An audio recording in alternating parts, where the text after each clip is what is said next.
Hello guys, good morning, good night, good morning, good evening, जो आपको जिस समय ये वीडियो देख रहे हैं उसी हिसाब से। और परसेंटेज हमने बहुत बेसिक से स्टार्ट करी है। पहला लेक्चर आपने देखा होगा और नहीं देखा तो पहले वो जाके देखो। बहुत स्टार्टिंग से ये उन बच्चों के लिए है जो बिल्कुल बेसिक से पढ़ना चाहते हैं और चाहते हैं कि वो एक दिन एडवांस आगे क्वेश्चंस कर सकें। लेकिन शुरुआत पहले कदम से होगी, शुरुआत बिल्कुल बेसिक से होगी। ठीक है, कंटेंट बहुत है, ऐसी बात नहीं है, लेकिन मेन है कि हमको समझना है चीज़ों को। ऐसा नहीं है कि खुश होना है, हाँ ऐसा भी हो जाएगा वैसे भी हो जाएगा, ऐसा नहीं करना आपको। आप क्या कर सकते हो, आपका आप जानना है। दूसरे की कैपेबिलिटी नहीं जाननी है आपने कि हाँ भाई वो तो ऐसे कर देता है वैसे कर देता है। Who you are and where you are right now and where you want to go. तो ये चीजें आपको, तीन चीजें आपको क्लियर करके चलनी है। परसेंटेज हम लोग पढ़ रहे थे और ये लेक्चर 2 है उसका। आगे देखते हैं इसमें। पिछली क्लास में हमने बात करी थी कि भाई परसेंटेज जो है 100% कोई भी चीज होती है 1 होती है। और इसी से हमने क्या पढ़े थे वो पढ़े थे कि भाई 50% अगर बात करूंगा तो 1/2 हो जाएगा और 33 1/3% हो जाएगा 1/3। और आगे मैंने आपको बताया था तो इसको इसके क्या बताया था मैंने, इसके फ्रैक्शन के साथ साथ डेसिमल वैल्यू, इसको बोलते हैं डेसिमल, इसको बोलते हैं फ्रैक्शन। बहुत बेसिक से पढ़ रहे हैं हम लोग ये चीज, तो आपको ये चीज क्लियर करनी है कि ये डेसिमल वैल्यू है, ये फ्रैक्शन वैल्यू है। ऐसी मैंने आपसे बात करूं कि अगर थोड़ा रिवाइज के लिए 1/16 कितना होगा तो आप क्या होगे, 1/16 होगा 6.25%। अगर मैं कहूँ 1/12 कितना होगा तो ये कितना होगा 8⁻1/3% या 8.33%। अब देखो एक क्वेश्चन आया था कि व्हाट इज द, बहुत बेसिक सा क्वेश्चन है। क्वेश्चन के अंदर क्या लॉजिक होता है उसकी बात कर रहे हैं। What is the 5.88% of 510। ठीक है, अब आप मुझे बताओ, इस तरह के क्वेश्चन हमारे को कई बार मिलते हैं। तब ये क्वेश्चन क्या है तो दोस्तों क्या होता है कि हम लोगों ने ये याद तो किया हुआ है कि 1/16 कितना होगा, ये कितना होगा, लेकिन आप सोचो कि ये क्या है। जब हम 100% से चालू हुए थे तो पूरी चीज कितनी थी, 1 थी। उसके बाद ही क्या हुआ, कम होता गया कम होता गया। तो आपको अगर ये याद रहता है कि 6.25 आता है 1/16 पे, तो फिर 5.88 जस्ट इससे कम होगा या कहीं ना कहीं इसके पास होगा, या तो 1/17 होगा, 1/18 होगा। क्यों ना हम 1/17 करके देखें, मतलब 100% अपॉन 17। तो जैसे आप करेंगे तो 17 पंजे 85, क्लियर। और कितने बचे 15/17%। अगर मैं इसको आगे और सोल्व करूं तो आप देखेंगे कि 5.17 का भाग नहीं जा रहा तो पॉइंट लगाया 150 बना, 17/8 कितना होता है 136 होता है। एक बार और फिर मेरे पास कितने बचे 14 बचे, 0 लगा 140 बचा, तो कितना है 17/8 136। तो मैं आपको ये सिखाना चाह रहा हूं कि क्वेश्चंस अब ऐसे भी आने लगे हैं, तो क्वेश्चंस का मेथड भी बदल रहा है, तो आपको भी बदलना है, लेकिन बेसिक को पकड़ के रखना है अभी भी कि ये कैसे निकला। तो आप मुझे बताओ, ये क्वेश्चन ये आया हुआ क्वेश्चन है बैंक में। आगे बात करते हैं कि इसका आंसर कितना होगा। फिर तो आप कहोगे तो इसका मतलब तो होगा 1/17 और मल्टीप्लाई करा 510 से, तो कितना है 17 से 3 बार कटा और हमारा आंसर कितना आ गया 30 आंसर आ गया। तो आप समझ पा रहे हैं कि मतलब हम बहुत शॉर्टकट में भी इसको जा सकते हैं। अगर मैं ये बस ये डायरेक्ट होता तो मैं इसको 17 का डायरेक्ट भाग देता, मेरे को लिखने की जरूरत नहीं पड़ती। लेकिन लिखने की जरूरत कम नहीं पड़ती जब मैं इस तरह के क्वेश्चंस कर चुका होता। आगे देखते हैं इसी में ही और चीजें कैसे हम यूज कर सकते हैं। तो मैंने देखा कि 1/3 = होता है 33⁻1/3%, क्लियर। और अगर मेरे को यहाँ 2 से गुणा करना है और इनको बराबर भी रखना है तो किसको, इधर भी 2 से गुणा करना पड़ेगा। और अगर इधर 2 से गुणा करूंगा तो ये कितना हो जाएगा 33 को 2 से करूंगा तो कितना आएगा 66, और 1/3 को 2 से गुणा करूंगा तो कितना आएगा 2/3। अगर किसको ये कंसेप्ट क्लियर नहीं आया तो पिछले वीडियो में जाओ और जाके आपको ये बिल्कुल क्लियर हो जाएगा कि क्या चीज है। ठीक है, तो ये क्या हुआ कि 2/3 को हम ऐसे भी लिख सकते हैं। ठीक है भाई, और भी इसके कहीं ना कहीं और भी मेथड है। देखो मेथड आपको आने चाहिए। मैंने कहा कि अगर 1/3 है, 1/3 का मतलब कितना है 33⁻1/3%। अगर मैं बात करूं कि अगर इसको 100% में से माइनस कर दो, तो आप कहोगे यहां फिर 8 में से माइनस करना पड़ेगा। क्यों? क्योंकि 1/3 ये होता है तो 100% कितना होता है? 1 होता है। क्लियर है? तो ये चीज आपको क्लियर होनी चाहिए कि अब जब इसको माइनस करोगे तो अभी तक आप क्या करते हैं, एलसीएम आएगा 3, ठीक है। यहाँ आप कहोगे 1 3 3, तो यहाँ 3 एकम 3 1, तो कितना आया 2/3। लेकिन अब सीख गए, लेकिन ऐसा नहीं करना। कैसे करना है? कभी भी किसी संख्या को माइनस करना है, किसी फ्रैक्शन को माइनस करना है, तो क्या करना होता है कि एक में से अगर किसी संख्या को माइनस करना है तो हम क्या करेंगे, तो आपको क्या करना है, कभी भी किसी संख्या को अगर एक में से माइनस करना है तो कुछ नहीं करना होता आपको, नीचे वाली मतलब ये जो डिनोमिनेटर है, मतलब हर में से न्यूमरेटर मतलब अंश को माइनस कर देना डायरेक्ट, आपको कहीं भी दिक्कत नहीं आएगी। 3 में से 1 माइनस करा, कितना है 2/3। ये मैं इसलिए समझा रहा हूँ ताकि आपकी कैलकुलेशन भी अच्छी हो। मतलब कि अगर में से 1 में से 5/6 माइनस करना है तो आपको डायरेक्ट आंसर आना चाहिए 1/6। क्यों? 6 में से 5 माइनस कर दो 1, और नीचे क्या आएगा 6। अगर 1 में से 15/19 माइनस करना है तो आपका डायरेक्ट आंसर आना चाहिए कितना, 4/19। तो ये कुछ कैलकुलेशन है जो आपको जरूरी आनी चाहिए, ठीक है। अब हमने पढ़ा ये, ठीक है। अब एक और माइनस वाली चीज मैं आपको बताता हूं कि अगर आपको कहीं परसेंटेज में इस तरह से माइनस करना है, या परसेंटेज नहीं है, फ्रैक्शन को माइनस करना है, तो कितनी जल्दी उसको माइनस कैसे कर सकते हैं आप वो देखना। तो मुझे बताओ, मैं आपसे एक बेसिक एग्जांपल पूछता हूं, फिर इस पे आते हैं अपन। तो मैंने आपसे कहा कि आप मुझे बताओ कि अगर मैं 100 में से 97.5 माइनस कर दूं, मतलब 97.5 माइनस करना है, तो आपका आंसर क्या होगा? तो आपका आंसर होगा भैया इसका अगर ये आएगा तो 2.5 बचेगा, और क्या बचेगा? आप प्रैक्टिकली सोचो, तो 100 में से 97.5 माइनस कर दो, कितना बचे? 2.5 बचे। आपने बहुत अच्छी तरह आंसर बता दिया, ठीक है। लेकिन इसका दूसरा तरीका लेकिन अगर मैं आपसे ऐसे कहूं कि भैया 100 में से ये बताओ कि आप ये 89/11 बटे, और आप मुझे बताओ कि 13 कितना होगा। अब आप कैसे निकालोगे? अब आप कहोगे 13 को इससे गुणा करो, तो आप शाम हो जाएगी, एक क्वेश्चन में अटक जाओगे। तो क्या करना होता है हमारे को, वो चीज समझो आप।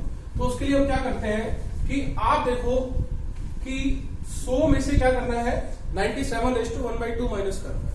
उसके लिए क्या करेंगे आप मुझे बताओ, 97 के बाद एक होल नंबर क्या आता है, पूर्ण संख्या कौन सी आती है? तो आप कहेंगे 97 के बाद 98 आता है। तो मैं कहूंगा 100 में से 98 माइनस कर दो, तो 98 माइनस करो तो कितना बचा? 2 बचा। क्लियर? अब क्या करो, ये जो 1/2 बचा है, इसमें से क्या करो, 2 में से 1 माइनस कर दो, तो 2 में से 1 माइनस करा तो कितना बचा? 1/2।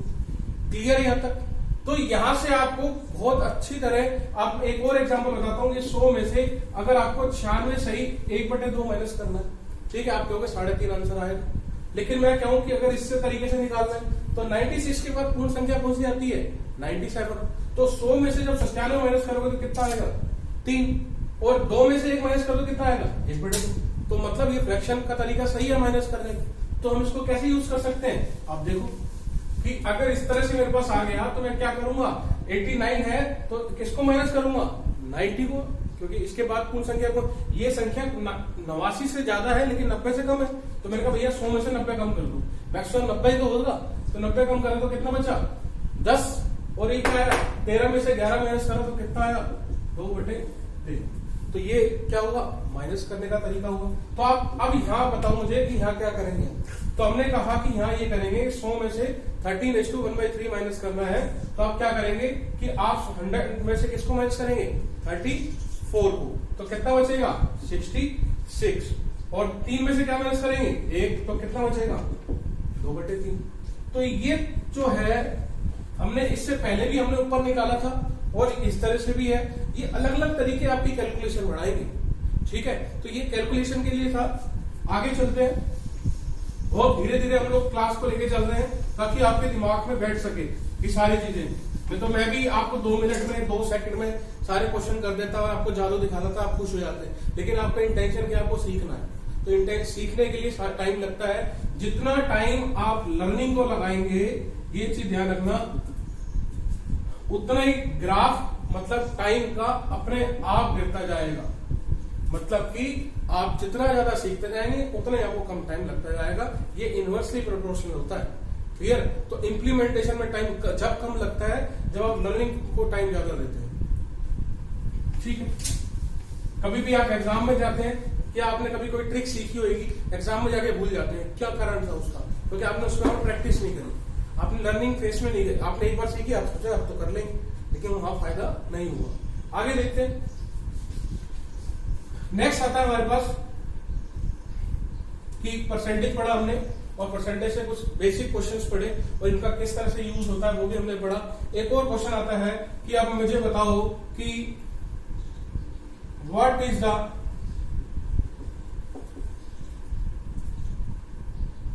what is the 27.27% of 7290? अब आप मुझे बताओ इसका आंसर कितना होगा। तो आप कहोगे भैया ये तो आपने पढ़ाया ही, ये कैसे हम निकालें? अब आपको मैंने एक चीज पढ़ाई थी क्या, कि 1/11 कितना होता है, 9:1/11% या 9.09% होता। क्लियर? तो अगर मुझे 27 चाहिए, ये 27, अब ऐसा थोड़ी आपको, आप कहोगे इसको कुछ भी आ सकता है, आपकी प्रैक्टिस, इसलिए तो बोला जा रहा है कि आपको प्रैक्टिस करनी, ठीक है। तो यहां अगर मैं 3 से गुणा कर दूं तो यहां भी मुझे किससे गुणा करना पड़ेगा, 3 से करना पड़ेगा, और यहां भी किससे करना पड़ेगा, 3 से करना पड़ेगा। तो यहां क्या आया, 3/11 बराबर 9 को 3 से करोगे तो कितना आएगा, 27, और 3 को 1 से करोगे तो 3/11। ये चीज समझ नहीं आ रही तो आप पिछले वीडियो को पहले जाकर देखो। आगे अगर मैं इसको मल्टीप्लाई करूंगा, 9 × 27 और 0.09 को 3 से मल्टीप्लाई करेंगे कितना आएगा, 2/27/27। तो आपको क्लियर हुआ कि यार ये तो किसकी वैल्यू है, ये वैल्यू है 3/11 की, ठीक है। और यहाँ पे अगर मैं थोड़ा इसको बदल देता हूँ, इसको मैं ये कर देता हूँ 1310, ठीक है। तो ये कितना है 13310, तो यहाँ पे कितना है 121, और ये कितना आया, तो ये हमारा आया 3630। कैसे काटा, मैंने आपको शुरुआत, जब इसकी मैथ्स की शुरुआत करी थी, तो जब मैंने इंट्रोडक्शन लेक्चर लिया था तो उसमें बताया गया था कि आपको स्क्वायर, क्यूब ये कहीं तक तो याद होने चाहिए, ठीक है, चाहे आपकी एबिलिटी आप कहां तक याद कर रहे हैं। तो ऐसा नहीं है कि आपसे क्वेश्चन में आपसे क्यूब के पूछने वाला, लेकिन इस तरह की जब आप कैलकुलेशन करेंगे तो आपको फायदा होगा। क्यों? क्योंकि 1331 11 का क्यूब होता है। जब 11 का क्यूब है, 1 11 कटा तो 2 11 बचे, मतलब 121 बचा और 0 बचा, और उसको 3 से मल्टीप्लाई करा तो कितना आया 3630। तो ये चीजें हैं जो आपको सीखनी है। आगे चलते हैं। आप मुझे एक बात बताओ कि आपके पास अब क्वेश्चन इस तरह से आ जाए कि आपको बताना है 112 सही 1/2% किसी चीज का, अब कैसे निकालें? तो आप कहेंगे भैया इसको मल्टीप्लाई करेंगे फिर इसको प्लस करेंगे, जैसे फ्रैक्शन सोल्व करते हैं, या तो आप ऐसे करेंगे, या आप क्या करेंगे, आप कहेंगे कि नहीं दूसरा तरीका क्या करना है आपको। आप मुझे बताओ कि क्या मैं इसको ये लिख सकता हूं क्या, 100% प्लस 12.5% लिख सकते हैं। तो जब लिख सकते हैं, और इसको मैंने क्या बताया था 1, और इसको क्या बताया था 1/8। क्लियर है? तो ध्यान रखना कि ये कितना हो जाएगा 1 से 1/8। आप इसको डायरेक्ट भी लिख सकते हैं इस तरह से, ठीक है। अगर कोई संख्या इस तरह से प्लस में है, आपको फ्रैक्शन में डायरेक्ट लिख सकते हैं, और आपका आंसर कितना आएगा 8 एकम 8 और 1 9, तो कितना आएगा 9/8। तो इस तरह से आप फ्रैक्शन को सोल्व कर सकते हैं। क्लियर? अगर मैं कहूं कि 216 सही 2/3%, तो आप कहोगे देखो 200 प्लस, अब देखो मैं कितनी आराम से स्टेप कम कर सकता हूं कि 2 प्लस कितना आएगा 1/6, और 6 दूनी 12 और 13/6 हो गया सोल्व। मतलब कि जादू जब होगा जब आप सीखेंगे। क्लियर? आगे देखते हैं कि मैंने कहा कि 1566 सही 2/3। आप मुझे बताओ कितना होगा। तो आप कहेंगे भैया सीधी बात है कि 1500, तो जब 100% जब 1 होता है तो 1500% के लिए क्या करना पड़ेगा 15 होगा 1 का। तो यहां पे कितना आएगा 15 प्लस ये कितना होता है 2/3, 15 पे 45 और 2 47/3। तो इस तरह से आपको कैलकुलेशन बढ़ानी है। ये सारी कैलकुलेशन के ऊपर क्लास है अभी 2 दिन। अभी तो मेन परसेंटेज हमने स्टार्ट ही नहीं किया, अभी तो हम केवल परसेंटेज पढ़ रहे हैं ताकि हम आगे कैलकुलेशन कर सके। आगे देखते हैं कि अगर मेरे पास क्वेश्चन आ गया अब कि आप मुझे बताओ कि 211.11% ऑफ 729, अब क्या आंसर क्या होने वाला है? तो आप कहेंगे देखो भाई इसको मैं लिख सकता हूं 2 + 1/9 और 9 दूनी 18 और 1 19, तो कितना आ जाएगा 19/9 और 729, और 729 किसका क्यूब होता है? 729 9 का क्यूब होता है, तो कितना बचेगा 81, और आप इसको किससे मल्टीप्लाई कर देंगे 81 से, आपका आंसर आ जाएगा। तो मतलब की बात हो रही है कि आपकी कैलकुलेशन अपने आप बढ़ेगी जब आप इन कंसेप्ट के ऊपर मेहनत करेंगे। ठीक है, तो ये जो आज मैंने क्लास में पढ़ाया आपको, ये बहुत बेसिक कैलकुलेशंस है। अब अगली क्लास जो आने वाली है वहां पर परसेंटेज के टाइप चालू करेंगे धीरे धीरे। जब तक के लिए आप इनकी प्रैक्टिस कीजिए, जितनी ज्यादा आप इसकी प्रैक्टिस करेंगे आप उतना ही ज्यादा इसमें प्रोफिशिएंसी लेके आते रहेंगे। ठीक है, तब तक के लिए धन्यवाद, और घर पे रहिए लॉकडाउन में, और कोरोना से बच के रहिए, और साथ साथ पढ़ते रहिए।